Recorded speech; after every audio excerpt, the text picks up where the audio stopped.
আমি এক বিশালপুরের কাঞ্চনপুরের রাজ্যের অধিপতি। আমার ইঙ্গিতে লাখো লাখো প্রজারা উঠা বসা করে।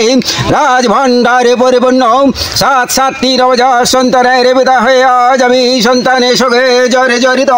ওগো খোদা মেহেরবান, আমি যে কিছুই বুঝতে পারছিলাম, তাহলে কি আমি একটা জীবিত সন্তান পাবো না?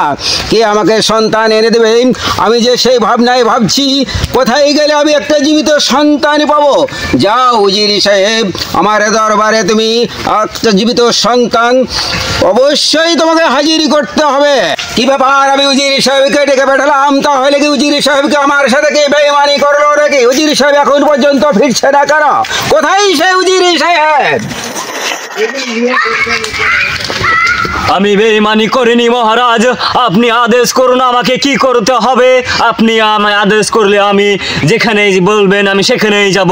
উজির সাহেব, আমি বড় ক্লান্ত হয়ে পড়েছি, আমি যে কিছুই বুঝতে পারছি না। তুমি কি অবোধ শিশু? আমার দরবারে এখন পর্যন্ত ফিরছে না কেন? আমি যে কিছুই বুঝতে পারছি না। যাও উজির সাহেব, ওই বালককে আমার দরবারে হাজিরি করো। ঠিক আছে মহারাজ, আপনি যেহেতু বলেছেন আমি এক্ষুনি যাচ্ছি সেই ছেলের সন্ধানে। আমি যে করে বিনিময় হোক আপনার দরবারে আমি হাজির করবই। মহারাজের আদেশে আমি সেই বালককে খুঁজতে বেরিয়ে আমি নিজে ক্লান্ত হয়ে গেলাম। বিশাল বড় রাজ্যে আমি কেমন করে সেই বালককে খুঁজে পাবো? আমি তো ক্লান্ত হয়ে গেলাম। আমি মহারাজের আদেশ আমি কেমন করে পালন করব? হে বাবু, তুমি আমাকে পথ দেখাও।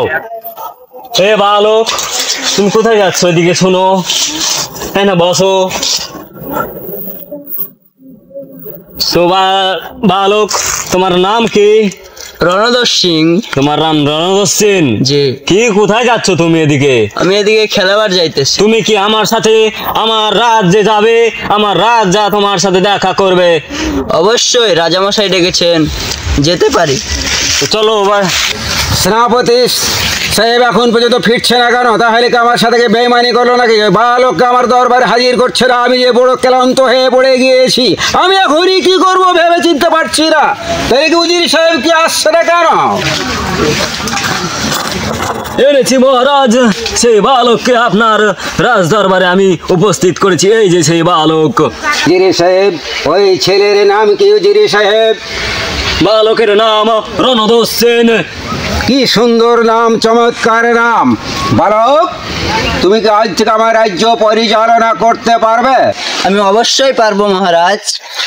বেশ, এই কে আছে?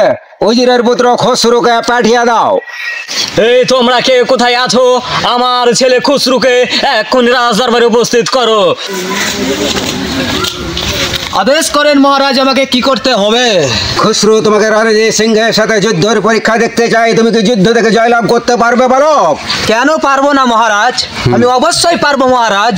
খুসরু, রণজিৎ সিং, দুই বালককে আমি যুদ্ধ থেকে আমি পরীক্ষা দেখতে চাই, কে কাকে জয়লাভ করতে পারে। জয়লাভ থেকে যদি যুদ্ধ থেকে যদি পার করতে পারো, তাহলে রাজ সিংহাসনে তোমার নামে অর্ধেক লিখে দেওয়া হবে।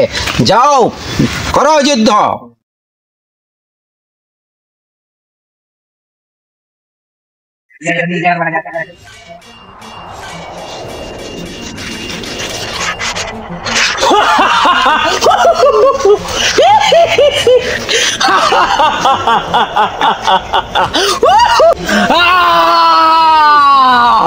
কি হলো বালক? আমি যে কিছুই বুঝতে পারছি না। তুমি খসে পড়ে গেলে কেন তোমার হাত থেকে অস্ত্র?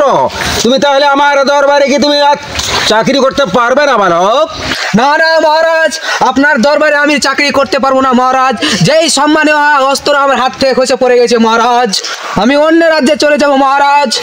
না না বালক, তুমি কোথাও যেতে পারবে না। আমার বিনা হুকুমে তুমি কোথাও যেতে পারবে না। উজির সাহেবকে আমি কি জবাব দেবো? উজির সাহেব মনে হয় ভাববে কি যে মহারাজ আমার সাথে বেঈমানি করে সেই অবোধ শিশুকে রাজ দরবার থেকে সরিয়ে দিয়েছে। আমি সেই উজির সাহেবকে কি জবাব দিব? আমি কোথায় গেলে এখন? আমি মাথা নত হয়ে গেছে। আমি কার কাছে গেলে আমি এখন বিশ্রাম করব? এই কাছে উজির সাহেবকে পাঠিয়ে দাও। কি ব্যাপার মহারাজ, আপনি রাজ সিংহাসনে বসে আপনি একা একা কি ভাবছেন? আমি কিছুই বুঝতে পারছি না মহারাজ। উজির সাহেব, যে ছেলে আমার হাতে তুলে দিয়ে গিয়েছিল, আমার রাজ দরবার থেকে আমাকে অপমান করে চলে গেছে। আমি যে এখন কি করব আমি যে ভেবে চিনতে পারছি না উজির সাহেব। আমাকে এখন কি করতে হবে?